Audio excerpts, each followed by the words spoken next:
गोबनी येथील जिल्हा परिषद शाळेमध्ये आनंद मेळाव्याचे आयोजन. गणेश सोळंके, रिसोड तालुका प्रतिनिधी.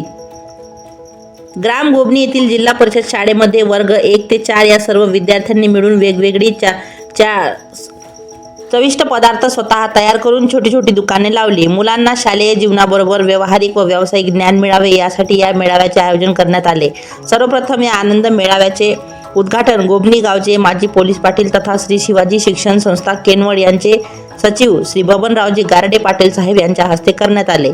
तसेच माजी उपसरपंच रणजित साबळे पाटील, गावचे sarpanch Gajanan Sarode Patil, doctor Roshan Sable sir, postmaster Mandavgade saheb, Vishnu Jadhav, गावचे पोलीस पाटील दुर्गादास खोडवे, माजी विद्यार्थी संघाचे अध्यक्ष नामदेव चव्हाण, माजी सरपंच संदीप घायाळ, शाळेतील शिक्षक वृंद, मुख्याध्यापक Mahadev Wade sir, More sir, Borkar sir, Chidre sir, शालेय व्यवस्थापन समितीतील शिक्षणप्रेमी धनंजय साबळे, युवा मार्गदर्शक सदस्य गणेश राऊत, संतोष साबळे, सोंगू हुले, उपाध्यक्ष शरद अंबोरे, सतीश काकडे व सर्व समस्त गावकरी उपस्थित होते.